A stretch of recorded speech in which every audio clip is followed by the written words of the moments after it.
Hello friends, welcome back to my channel. Today जो topic है वो है व्यावहारिक मनोविज्ञान यानी अप्लाइड साइकोलॉजी। तो आज हम इस पे चर्चा करेंगे। तो सबसे पहले हम जानते हैं कि अप्लाइड साइकोलॉजी क्या होता है, क्या अर्थ होता है इसका। तो क्या है व्यावहारिक मनोविज्ञान? मनोविज्ञान का एक पक्ष है जिसके अंतर्गत मानव की विभिन्न समस्याओं के सुलझाने में मनोवैज्ञानिक सिद्धांतों का प्रयोग किया जाता है। व्यावहारिक मनोविज्ञान मनोविज्ञान का वह पक्ष है जिसके अंतर्गत क्या होता है। व्यावहारिक मनोविज्ञान वह है कि मनोविज्ञान के जो भी नियम सिद्धांत है उनका हम अपने जीवन में जितने भी काम करते हैं, जो भी समस्याएं आते हैं, उन सब को सुलझाने में, उन सब को निपटाने में हम साइकोलॉजी के नियम सिद्धांतों का क्या उपयोग करते हैं, कैसे अपने जीवन में अप्लाई करते हैं, वही क्या हो गया, अप्लाइड साइकोलॉजी हो गया। ठीक है, ओके। तो आगे बढ़ते हैं। आगे है, बहुत सारे मनोवैज्ञानिकों ने व्यावहारिक साइकोलॉजी पर परिभाषाएं दी हैं, जिनमें से कुछ मैं आपको बता रही हूँ। तो चलिए देखते हैं क्या है परिभाषाएं। तो नेक्स्ट क्या है फ्रेंड, H.W. हैपनर, इन्होंने क्या परिभाषाएं दी हैं। व्यावहारिक मनोविज्ञान का लक्ष्य मानव क्रियाओं का वर्णन, भविष्य कथन एवं नियंत्रण है, ताकि हम स्वयं अपने जीवन को बुद्धिमत्तापूर्ण ढंग से समझ सकें तथा अन्य व्यक्तियों को प्रभावित कर सकें। H.W. हैपनर ने कहा है कि व्यावहारिक मनोविज्ञान का जो लक्ष्य है वह क्या है, मानव क्रियाओं का वर्णन। हम जो भी कार्य करते हैं, जो भी क्रिया करते हैं, उनका वर्णन करना, उसका भविष्य कथन करना कि हम जो क्रिया करते हैं उससे क्या हमें परिणाम मिल सकता है, और अगर बुरे काम करते हैं तो उसको हम कैसे नियंत्रण कर सकते हैं, उसको हम अच्छा कैसे कर सकते हैं, अपने क्रियाओं को कैसे नियंत्रण कर सकते हैं, ताकि हम स्वयं अपने जीवन में बुद्धिमत्तापूर्ण ढंग से, बुद्धिमानी से अपने जीवन को चला सकें और दूसरे व्यक्ति को अपने बिहेवियर से इम्प्रेस कर सकें, दूसरे को हम अपने बिहेवियर से कैसे प्रभावित कर सकें।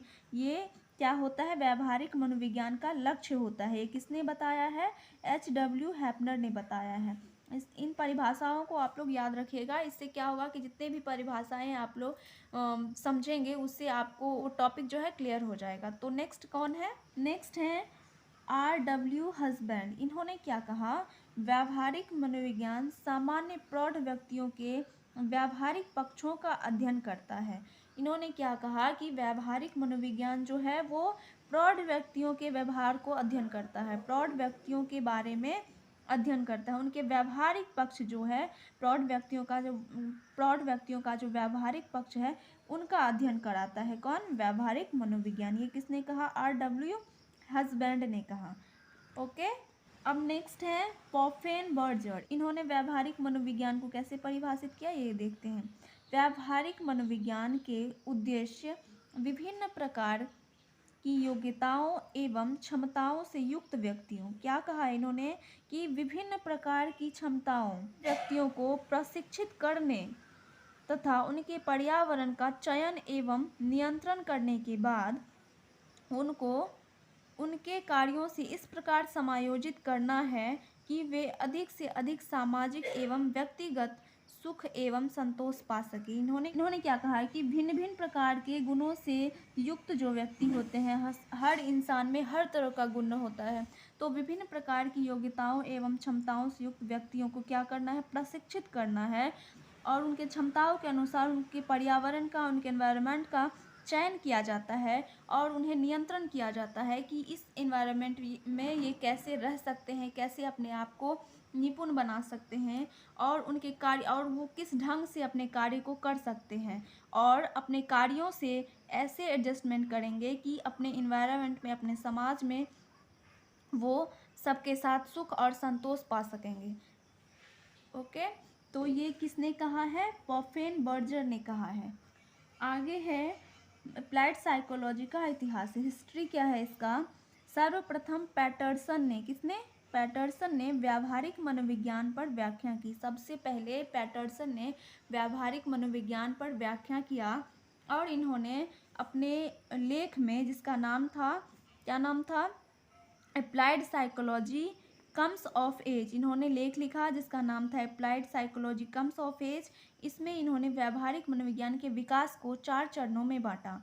व्यावहारिक मनोविज्ञान का जो विकास हुआ वो धीरे धीरे हुआ, और उनके विकास पे सबसे पहले किसने व्याख्या किया? पैटरसन ने।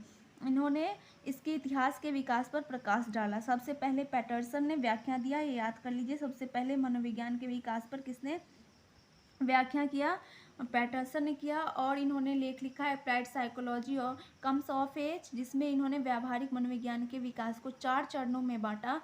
जो 4 चरण है उनमें पहला है, प्रथम चरण है। क्या है प्रथम चरण को? क्या कहते हैं? गर्भावस्था कहते हैं। तो ये क्या है? पैटरसन के अनुसार 1882 से 1917 तक मनोविज्ञान का विकास गर्भावस्था का काल कहा जाता है। गर्भावस्था का काल कहा जाता है। क्या कहा जाता है? गर्भावस्था का काल कहा जाता है। प्रथम चरण को गर्भावस्था का काल कहा जाता है, जो कब से कब तक चला? 1882 से 1917 तक चला, ये याद रखिए। और प्रथम चरण को गर्भावस्था कहते हैं, इसको भी याद रखिए। इस अवस्था को विकास का पहला चरण कहा जाता है। जब कोई भी बच्चा जन्म लेता है, उसके बाद उसका विकास होता है, तो सबसे पहले वो क्या होता है? पहले क्या होता है उसका? कौन सी अवस्था में वो रहता है? गर्भावस्था में। वैसे ही जब इसका विकास हुआ तो पहले किस काल में था? ये गर्भावस्था काल में था, क्योंकि उस समय इसका अप्लाइड साइकोलॉजी का उतना विकास नहीं हुआ था। तो धीरे धीरे इसका विकास शुरू हुआ, और ये पहला चरण क्या था? गर्भावस्था। इस काल में अमेरिका सहित कई देश विश्व युद्ध में लगे हुए थे। आपको याद होगा कि प्रथम विश्व युद्ध कब हुआ था? 1914 से 18 तक। तो 1914 से विश्व युद्ध स्टार्ट हो गया था। अमेरिका सहित बहुत सारे देश थे जो विश्व युद्ध में लगे हुए थे। इस काल में गाल्टन, केटेल और बीने जैसे मनोवैज्ञानिकों का योगदान महत्वपूर्ण था। इन लोगों ने अप्लाइड साइकोलॉजी के गर्भावस्था काल को विकसित किया, और इन लोगों का योगदान बहुत ही महत्वपूर्ण था उस समय में। अब नेक्स्ट है द्वितीय चरण। द्वितीय चरण जिसे जन्म काल कहते हैं। जन्म काल कब से है? 1917 से 1918 तक। इस समय 18 तक के समय को जन्म काल कहा जाता है। इस काल में कई मनोवैज्ञानिक परीक्षणों का निर्माण हुआ। 1917 से 1918 तक के काल को जन्म काल कहा जाता है। और इस काल में क्या हुआ कि बहुत सारे मनोवैज्ञानिक परीक्षणों का निर्माण हुआ। अमेरिका जैसे देशों ने सेना में भर्ती के लिए मनोवैज्ञानिक परीक्षणों का उपयोग किया। उस समय क्या हुआ? अमेरिका जैसे देशों में क्या हुआ? सेना में भर्ती के लिए मनोवैज्ञानिक परीक्षणों का उपयोग होने लगा। और सैनिकों के चुनाव के लिए आर्मी अल्फा और आर्मी बीटा, ये 2 परीक्षण हैं जो सेना में भर्ती होने के लिए किया जाता था। आर्मी अल्फा और आर्मी बीटा परीक्षणों का निर्माण हुआ कब? जन्म काल जो है उस काल में। द्वितीय चरण जो है जन्म काल 1917 से 1918, उस टाइम में आर्मी अल्फा और आर्मी बीटा परीक्षण का निर्माण हुआ, जो किसके लिए काम आता था? आर्मी में भर्ती के लिए, सेना में भर्ती के लिए ये परीक्षण किया जाता था। है कि अल्फा परीक्षण और बीटा परीक्षण जो है किन लोगों के लिए किया जाता था? अल्फा परीक्षण अधिकारी वर्ग में चयन के लिए तथा बीटा परीक्षण जवानों व अनपढ़ लोगों के लिए उपयोग में लिए गए। हर फील्ड में क्या होता है कि कुछ अधिकारी पोस्ट होते हैं और लोअर पोस्ट होते हैं। तो उसमें क्या था कि जो अधिकारी पोस्ट थे उनके लिए अल्फा परीक्षण होता था। अधिकारी पोस्ट के लिए, अधिकारी पोस्ट में जिनको भर्ती होना था उनको क्या परीक्षण देना पड़ता था? कौन सा टेस्ट देना पड़ता था? अल्फा परीक्षण। और जो बीटा परीक्षण था वो क्या था? जवानों व अनपढ़ लोगों के लिए। और अनपढ़ लोगों के लिए, लोअर पोस्ट के लिए क्या था कि बीटा परीक्षण का निर्माण होता है। किन लोगों के लिए? जवानों और अनपढ़ लोगों के लिए बीटा परीक्षण का निर्माण हुआ था। ओके, कब निर्माण हुआ इसका? द्वितीय चरण में। सेकेंड चरण में इसका निर्माण हुआ। किसका? आर्मी अल्फा और आर्मी बीटा का। अब है तीसरा। अब थर्ड है तीसरा चरण, तृतीय चरण, जिसे बाल्यावस्था कहा जाता है। पहला था गर्भावस्था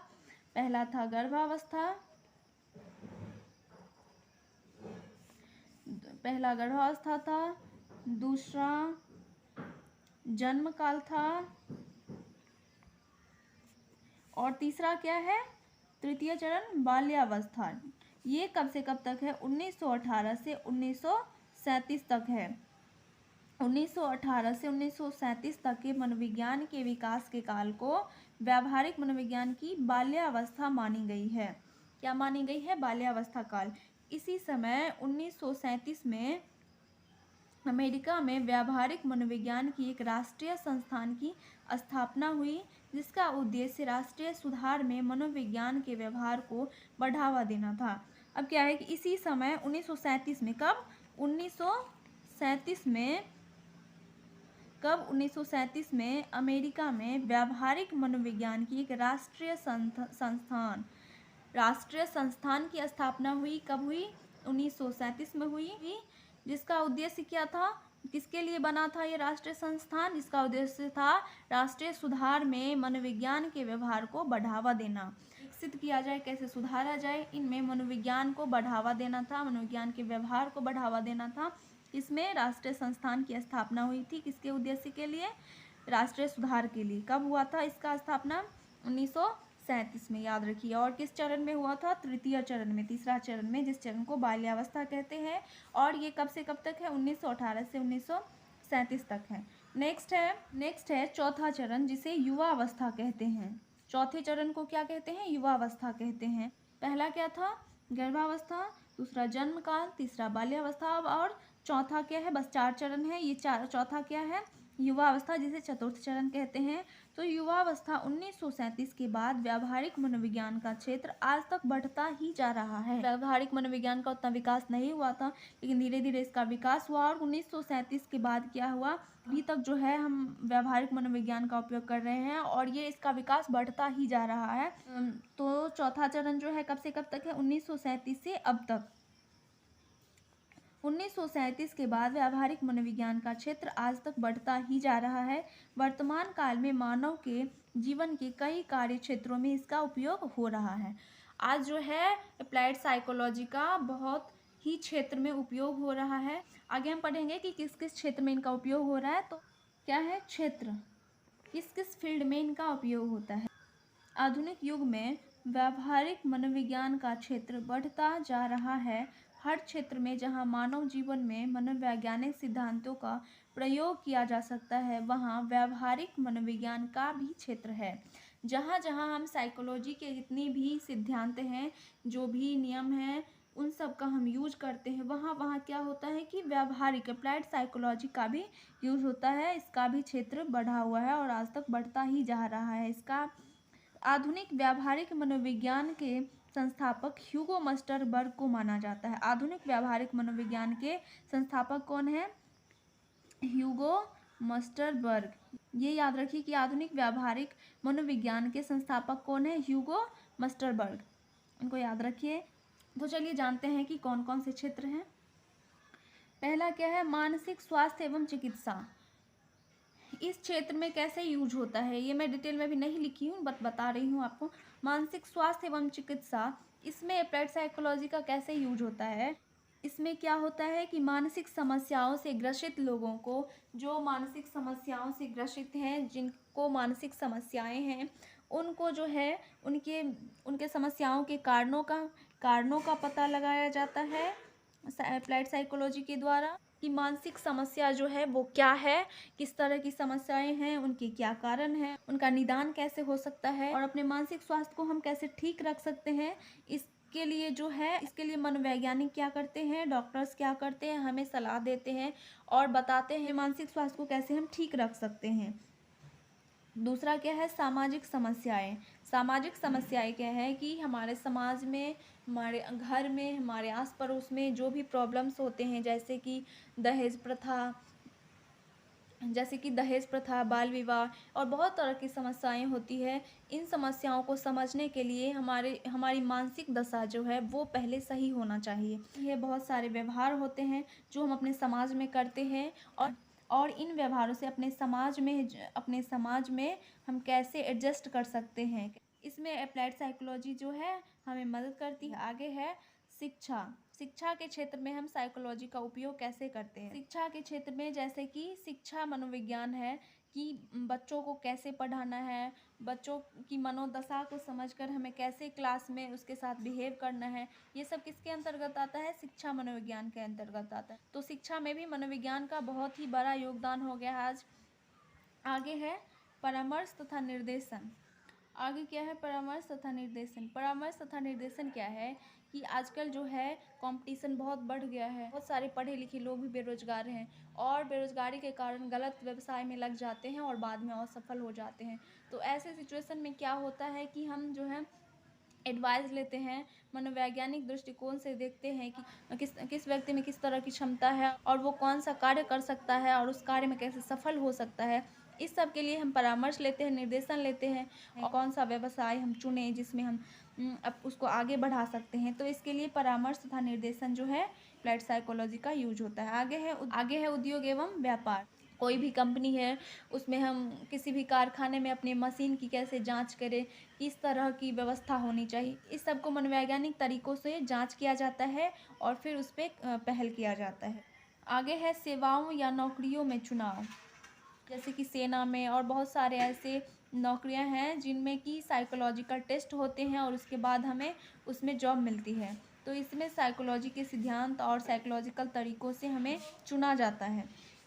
आगे है अपराध निरोध। ऐसे हमारे देश में अपराध की संख्या बढ़ती जा रही है, बहुत सारे क्राइम हो रहे हैं हमारे देश में। इन सब को रोकने के लिए जो व्यक्ति ये कार्य करते हैं उनकी मनोदशा को समझना, उनकी मनोदशा, बहुत सारे ऐसे भी लोग हैं जो किसी दबाव में आके कुछ गलत करते हैं। इन सब को सुधारने के लिए साइकोलॉजी का बहुत बड़ा योगदान है कि वो जो क्राइम करते हैं उनकी मनोदशा को ठीक करना। अगर उनकी मनोदशा ठीक रहेगी तो वो क्राइम नहीं कर पाएंगे, वो अपराध नहीं कर पाएंगे। आगे है सैनिक क्षेत्र। जैसे मैंने बताया है कि सेना में भर्ती होने के लिए साइकोलॉजिकल टेस्ट होते हैं जिनमें अल्फा और बीटा टेस्ट मैंने अभी बताया था, वो टेस्ट होता है।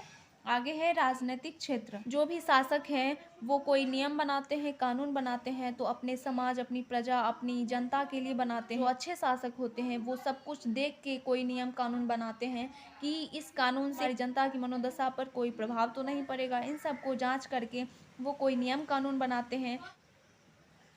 नेक्स्ट है विश्व शांति। जाति प्रथा है, जाति के लिए भेदभाव होता है, संस्कृति पर भेदभाव होता है, धर्म पर भेदभाव होता है। नेक्स्ट है यौन शिक्षा। यौन संबंधी समस्याओं के कारण बहुत सारे ऐसे लोग हैं जो हमारे देश में बहुत सारे क्राइम कर रहे हैं, जैसे कि रेप कर रहे हैं। इन सब को ठीक करने के लिए यौन संबंधी समस्याओं का जो है इलाज कर सकते हैं। इन सारी समस्याओं को इलाज करके ठीक किया जा सकता है। नेक्स्ट है क्रीड़ा या खेल क्षेत्र। नेक्स्ट है अंतरिक्ष मनोविज्ञान। आज का हमारा जो टॉपिक था वो क्लियर हो चुका है। आज के लिए बस इतना ही। मिलते हैं नेक्स्ट वीडियो में। तब तक के लिए बाय बाय।